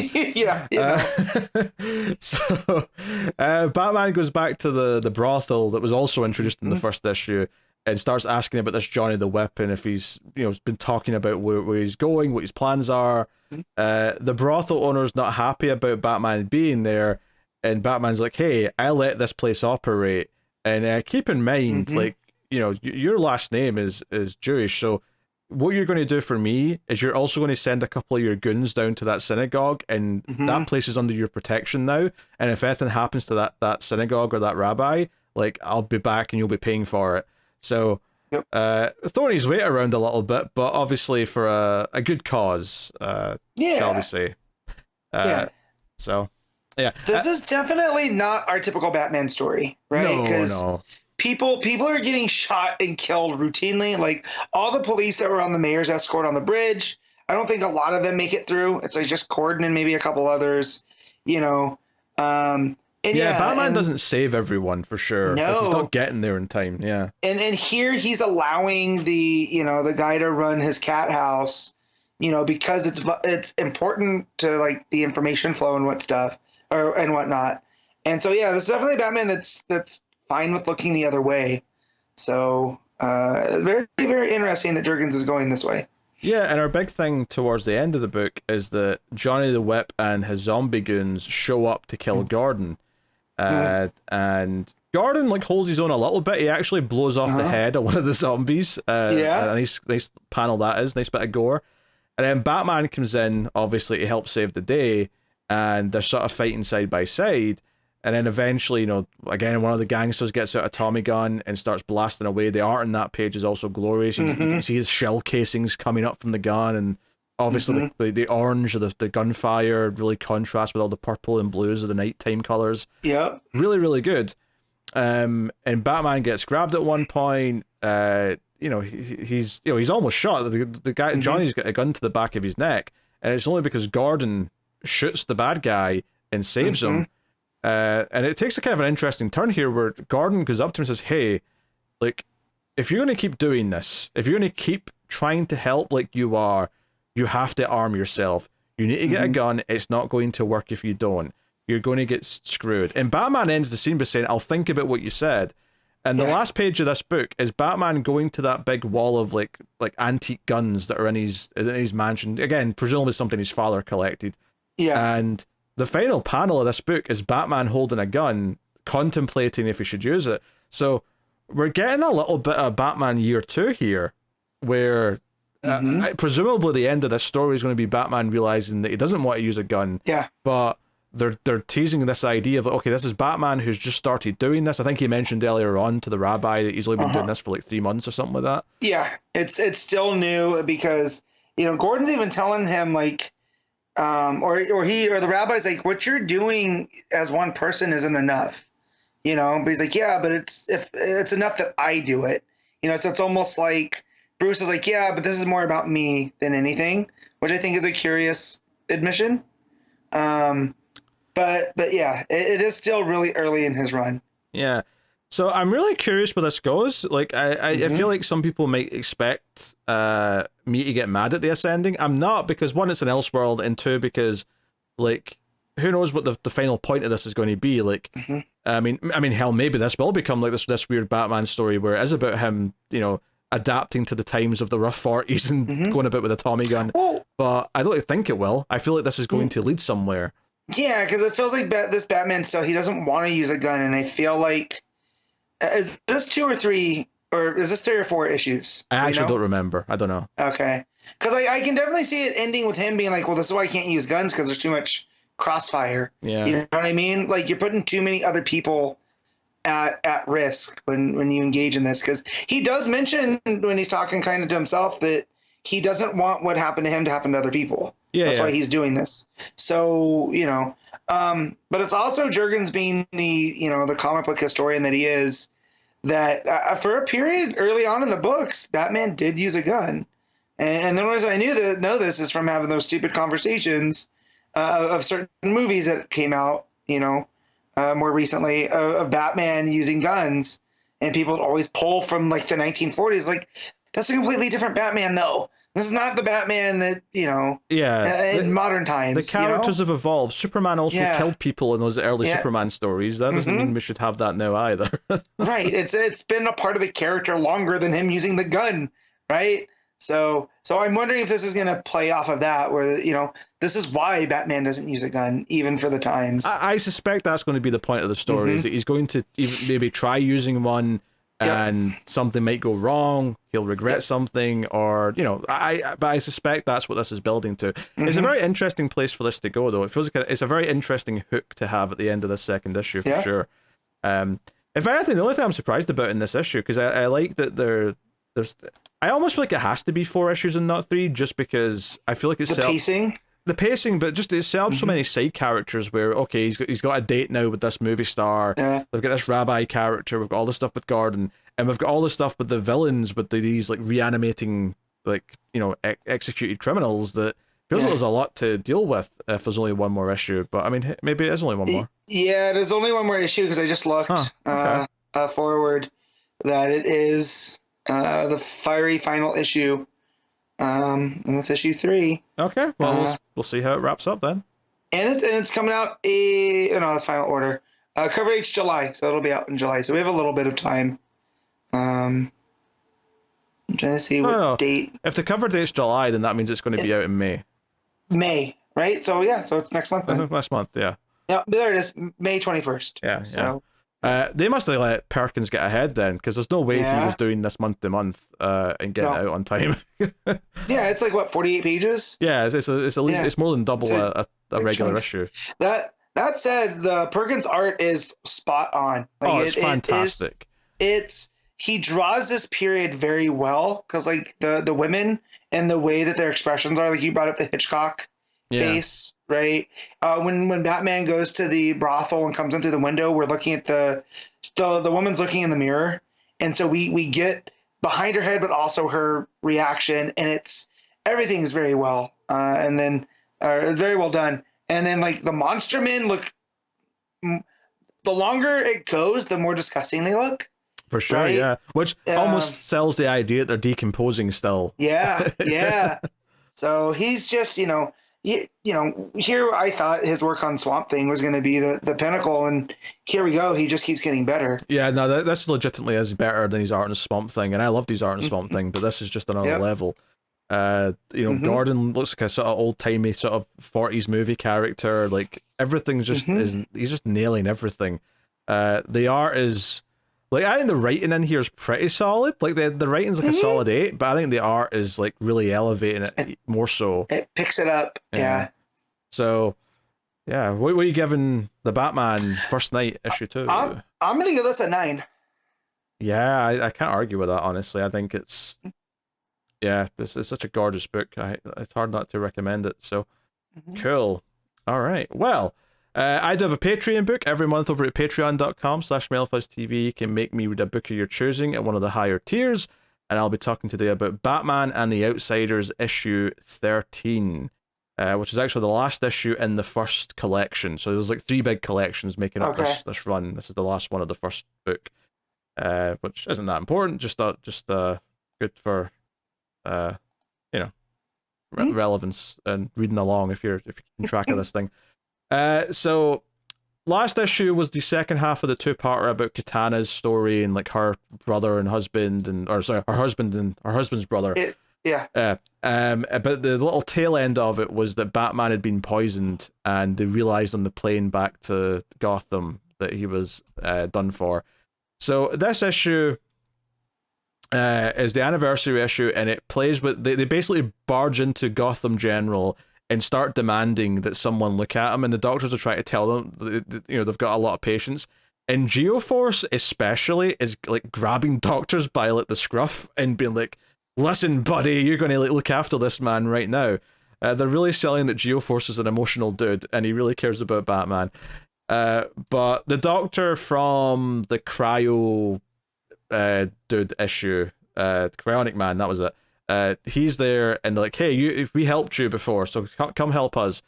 And he's like, hey, if you don't have a sample with whatever poisoned them, there's no way that we can really figure out an antidote. And Metamorpho's literally holding Geoforce back. It's like he wants to kill this doctor for telling him bad news. But he's like, the one hope you might have is the way that this is breaking down in his system is that if you can keep him moving, his body might be able to fight it off. It might not be a done deal thing, as long as you can keep him moving. So they take him to Wayne Manor because they remember, hey, the person who knows more about Batman than anyone else is Bruce Wayne. Keep in mind, they still don't know that Batman is Bruce Wayne. In fact, one of my little jokey critiques back in the early issues was that it's really obvious that Batman and Bruce Wayne's the same guy, and none of them have clocked it. But they take him to Wayne Manor. Alfred comes out into the room and is like, oh my. And he's got a thought bubble where he's like, obviously, the Master likes to keep his identity secret, but it feels like, the time calls for it. So Black Lightning lifts up the cowl. They see it's Bruce Wayne, and they're all shocked. They all get thought bubbles saying they never suspected it. Although Katana actually says instead, oh, maybe he can teach me how to conceal my identity. Because she's just admiring the fact that he's been so good at disguising himself. Maybe don't carry a gigantic katana with you everywhere. That might help. When your name is Katana, yes. Uh-huh. So they're like, okay, how can we keep him active? What means a lot to him? And you're going to love this, Matt. So at the end of this page, there's a big, long, vertical panel of Joe Chill with a gun. Oh, no. Right? And we basically get the murder of the Waynes plays out, except he's not a child, it's Batman with his parents. Okay.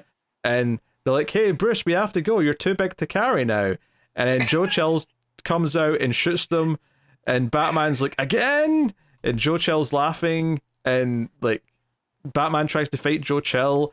And then Batman, like, flies off chasing... Because Joe Chill turns into a flame and flies off. And Batman tries to chase after it. And then it's revealed the Waynes get up. Because this wasn't a dream sequence. This was Halo and Geoforce dressed as Thomas and Martha Wayne. Yes, Joe Chill with Metamorpho. Yes, Joe Chill was Metamorpho. And this was basically them trying to shock Batman into action. So, oh, jeez. They're actually in Crime Alley recreating the death of his parents to jolt him to life. This is like the bat defibrillator to get him to wake up and act out. And he does. Like, he starts, grappling throughout the city. And Katana's on a rooftop, and she's like tasked with following him to make sure he doesn't go and hurt anyone. He's like, hey, keep track of Batman. So bold strategy, Colin. Let's see how this plays out.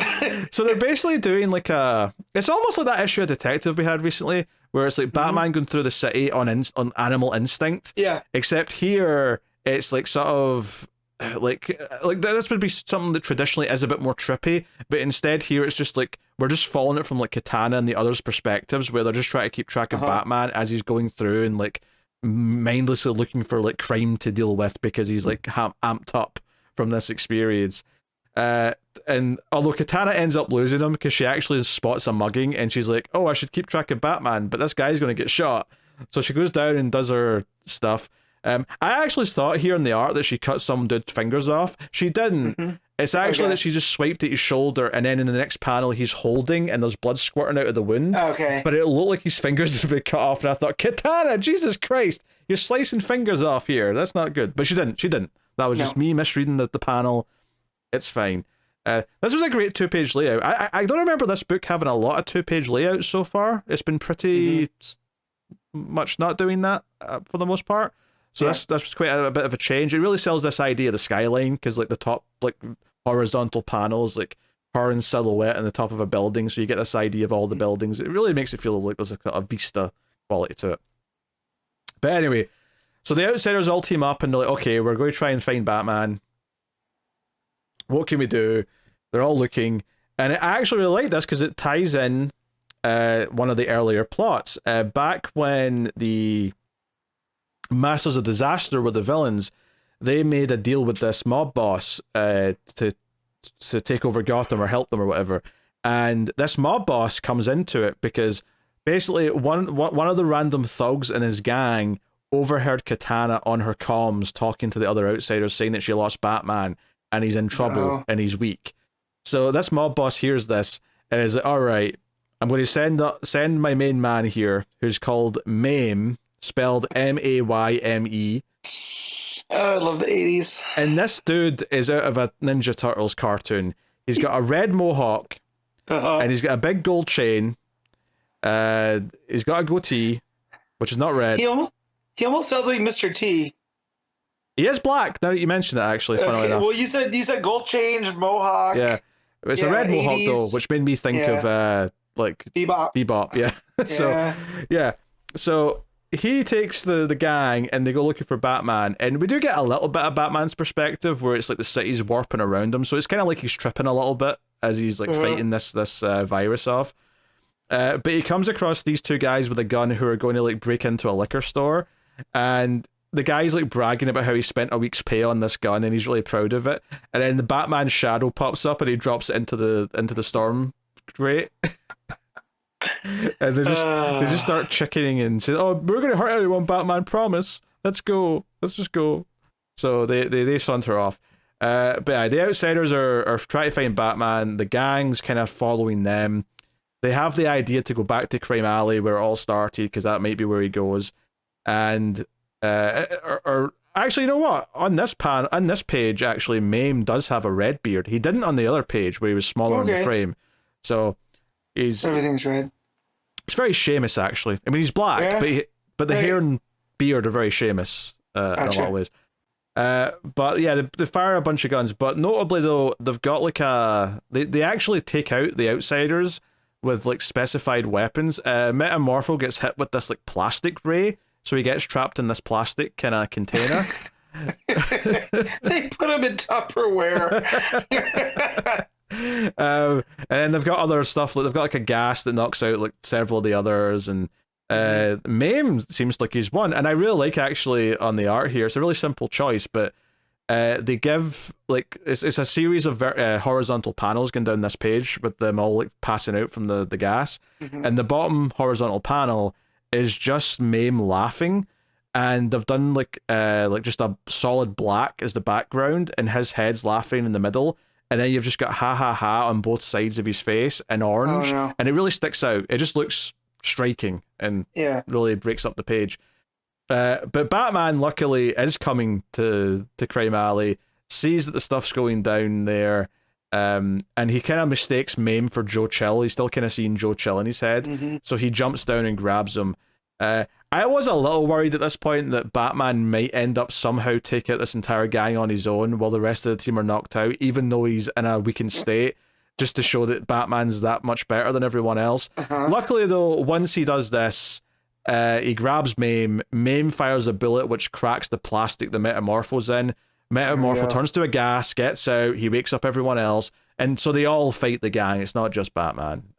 We get this big 2-page layout again, with them all fighting, and Batman basically collapses at the end of the fight. So they're happy that they've won, but Batman's still clearly weak. This lieutenant that's been around in the issues as well shows up and is like, what the hell's going on here? And then we get this 2-page spread where it's sort of like bat logo shaped overall, but the rest of the panels are inside it, and they're back at Wayne Manor, and Batman's like, okay, I'm feeling better, and you know what, we've been working together for a while, I think it's time, and you deserve to know. And he lifts up his cowl and says, I'm really Bruce Wayne. And all of the outsiders all go, oh wow, no kidding, I would never have guessed that. So this whole thing builds up to a comedy beat where they're all faking being surprised that he's Bruce Wayne because they already know from the start of the issue, which did make me laugh. It was a funny that's time. Like when a little kid shows you their muscles, you're like, oh man, yeah, so strong. Look, it was an entertaining issue, and they reminded me as well that this was the anniversary issue, because this is issue 13, so it was a year later. So it kind of made sense that it was all about them trying to look after Batman because he put the team together, kind of sold that they all cared about him. But it was funny. You know, obviously I was a little worried when they started doing the, we're going to do the Death of the Waynes again. But the moment they stood up and it was like them actually acting it out, I was like, okay, this is quite funny actually. Where are we going with this? And there were no pearls harmed in that. Right? No, there was no pearls fell to the ground. I'm happy to say. Yeah, there we go. So that's it. Even if they had, though, this was long before we got sick of that, so it's whatever. Yeah, but it was nice that they had the writer had the restraint. Yes. So yeah, it says next time Jim O'Parrow returns in annual number 1. So I presume the next trade starts with the annual. If not, I'll see what I can do. But I suspect that's what we're doing next. Yeah, no, it was a solid issue. It was a little bit different. I think what I liked about it, because I was a little bit worried once it was like, okay, Batman's out and he's kind of like still out of it and he's like imagining things. You know, I think we've all read those types of issues before. I think what made it interesting was this extra little wrinkle of, no, some bad guys have been made aware that Batman's weak and they're going to try and capitalize on it. I think that was just an extra little bit of spice that gave it a little bit of stakes. It gave us a little bit of an antagonist and made kind of like that chunk of the issue kind of exciting, where I think if it had just been Batman stumbling around being out of it, I might have felt like, oh, I've seen this before pretty much, even quite recently in Detective Comics. Not that that would be this issue's fault per se, But I think that extra element of like, oh no, some villains have caught wind of this, and more to the point, villains that were introduced before. So it's really starting to really feel like it has a lot of continuity that they've set up where, hey, we've set up this lieutenant that keeps popping up, we've set up this gangster that's popped up, even the doctor that gave them the advice earlier on was in a previous issue. It felt like, oh no, this is really kind of celebrating that we've built up all these stories over the last like 12 or 13 issues. So, good. Like I said, I looked at real quick. Pretty good. I looked ahead at what the annual is, and I hope you're reading it next. Okay. Because there's a big thing that you're gonna get a pop out of. Oh, okay. So all right. Normally I sneak a peek at the cover for the next issue, but I can't in this one because it's the last one in the book. So I'll find out next time. But yeah. So yeah, and the layouts were really good here. I enjoyed them getting a bit more inventive with them. Colors really popped. So I had a good time. That is Batman the Outsiders issue 13, which I would probably give a happy 8 out of 10, I would say. Not as good as the Katana two-parter, because I feel like it was really building up a lot of story in the characters, but this was quite entertaining. So, cool.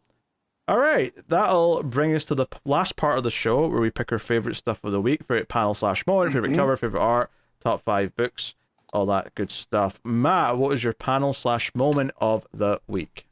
Alright, so there's a couple that spring to mind. In action, the reveal that the Luthor Jor-El thing was a Brainiac thing. That was a lot of fun because that did give me a chuckle. And then in Green Lantern, there's the reveal of Teen Lantern. That was pretty good. I'm trying to think of anything else. From Outsiders had a couple, but nothing springs to mind. I was running through the Batman again, but that's more like cumulative. So mine's going to be from Green Lantern, and it's going to be when Hal decides to Leroy Jenkins everything after they told him specifically not to. But it almost worked. So, had he been right, it would have been fine. Yeah, I think I got to go with the Kelly reveal in Green Lantern. It was a genuine surprise, and I think I didn't realize that I'd be so happy to see her if she popped up again, but this was the perfect place to put her because it was like a place of jeopardy where immediately I'm like, oh shit, we got to save Kelly. So I think that was really well done. So that's my pick. For covers of the week, there's some fun different ones. There's a Fornes Green Lantern cover, which is just like him flying through the logo in space, which is really nice. There's a Francavilla Outsiders cover, which is really good, although I wouldn't say it's like the greatest idea that he's ever had for a cover, but it is Francavilla art, so it looks nice. I would say so it's between two First Night covers for me, because both the main cover and the variant by Mark Aspinall are both very good. The Aspinall one's like Bruce opening the vault to the Batsuit, and it's just this pulpy novel. That said, though, I think I'm going to have to go with the main cover, with everything inside the bat silhouette. It just I'm pretty sure I picked this last month, but it's such a good cover with the art. Yeah, I like the Aspinall one because it has the sticker that says $6.99 instead of a price. Oh, so sure. It looks like it was added later. And yeah, no, it feels very at home with Human Target and that type of vibe. It does look a Human Target cover. You're right. So. But yeah, I just like the vibe of that one too. I'm glad you mentioned that one. A book that I didn't read, but I was looking at the covers when you were talking about it, was Batman and Robin. Oh, okay. And there's a cool cover by Cale New. I think that's how you pronounce it. But it's got Bruce and Damian doing like martial arts in the cave, and the waterfall is going behind the robot T-Rex. And I think that's just a cool image. You mentioned the Fornes Green Lantern. But my pick's going to be from Action Comics, and it's going to be the Michael Walsh cardstock variant. It's got Superman and Lois, all in blue, upside down. I just love the composition of it. And yeah, it looks like a fun lock screen. Cool. All right, art of the week. You got a pick? And then, well, I mean, it's Perkins, isn't it? Yeah, I was going to say, I want to put, the team for Green Lantern, too, because the Maguire stuff was really good, and Xermanico's art is always top notch. Yeah, Xermanico's art and Green Lantern was fantastic, but Perkins is taking it this week, and I don't think there's even an argument for me anyway. Because I thought Sandoval did great in action as well, but yeah, Perkins and no, it is Perkins, because again, it's the best work that Perkins is turning out for DC, so it's hard to go against that. Yeah, love it. All right, top 5 books, Matt. All right, so 1's gonna be Green Lantern, 2's gonna be The Batman First Night, 3 is Action Comics, 4 is Outsiders. Yeah, pretty similar, I think, for me. I think number 1, Green Lantern, number 2, The Batman First Night, 3, Action Comics, I think it does make it 3. 4, Outsiders, 5, Batman and Robin. Yep. So, I will now tell you what's coming next week from DC Comics, which is Nightwing 113, Batman Superman World's Finest 26, Superman 13, Titans issue 10, Wonder Woman issue 8. So we're back to regular proceedings with that. Yep. No fill in again. Thank you. Catwoman 64, Green Lantern War Journal issue 8, John Constantine Hellblazer Dead in America issue 4, Batman Offworld issue 4, Jay Garrick The Flash issue 6, Crisis on Infinite Earths Facsimile Edition issue 1, and Mad Magazine 37. So yeah, plus there's a second print in the First Night issue 1 if you want to grab that, guys. So yeah, check out that. But yeah, cool. Final issue for Jay Garrick The Flash. Yep. So subtle, and then it's a pretty solid week next week. I mean, yeah, week 3s have been pretty good by and large. I mean, obviously Superman's been pretty hit and miss, but Nightwing, Titans, Wonder Woman, and War Journal is a pretty packed week, I would say. So yeah, very, very good. So that's what's coming next week. But that'll more or less wrap up the show, everyone. So thank you very much for joining us for this 403rd installment of Comics from the Multiverse. Who knows? Maybe there'll be a Ginger next week. I don't actually know if he will be here, but I think there's a chance he might be. So we'll see. Don't threaten them. How that goes. But yeah, this has been the episode. So thank you very much for joining us. You can, of course, support all the content financially over at patreon.com/MailFuzzTV. Helps out a bunch if you do, keeps the lights on. And of course, you can help us in other ways for free by hitting the like button on YouTube or sharing us on social media or whatever it is you might do. But all of it does help, so thank you kindly. But yeah, no. There's a lighter week for comics. Nice casual episode of the show. And I'm sure we'll probably have solicits next week as well. So I imagine it'll be quite a dense one. So look forward to that. Maybe we'll have some announcements because it'll be during the event or something. That seems reasonable. We'll find out. Thank you very much for joining us, everyone. We always appreciate it. Keep reading DC Comics. And remember to never get lost in the Speed Force.